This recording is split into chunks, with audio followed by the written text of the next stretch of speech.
The president of South Korea facing calls for impeachment after he declared martial law there. President Yoon Suk-yeol abruptly imposed the emergency law yesterday, claiming the opposition was, quote, trying to overthrow the free democracy. Yoon accused the Democratic Party of anti-state activities and sympathizing with North Korea.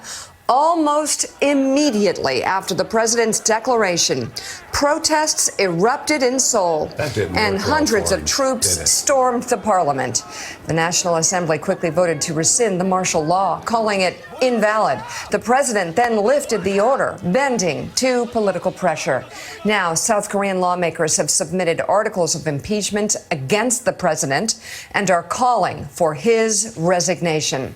The country's defense minister has already offered to step down. Adm Stav, that was quick. There is so much here to talk about. First, very chilling that an ally of the United States, somebody as important to the United States, would fall this way. Would fall this way, but also, of course, very encouraging on how quickly the pro-democracy forces pushed right back almost immediately.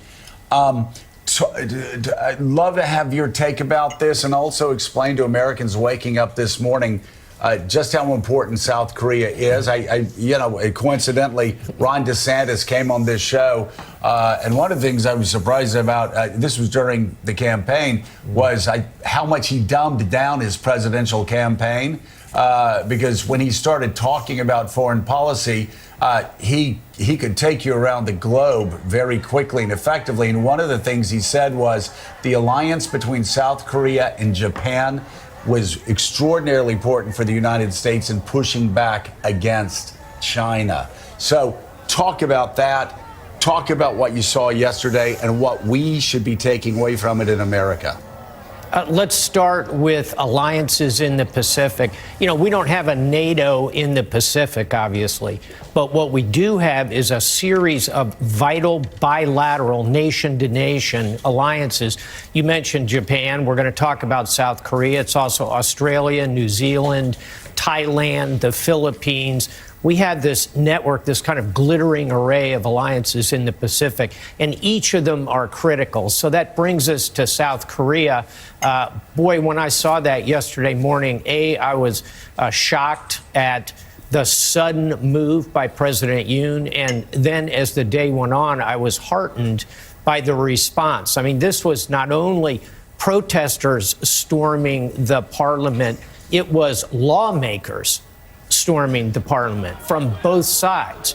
And they overtook those barricades and came in to vote 100% against the coup. That's really what undid it at the end of the day. So you could say, as you're showing those pictures, unfortunately, kind of feels like January 6th, except on this case, the people cracking in are the good guys, and they came in and overturned this attempt. So final thought, military one.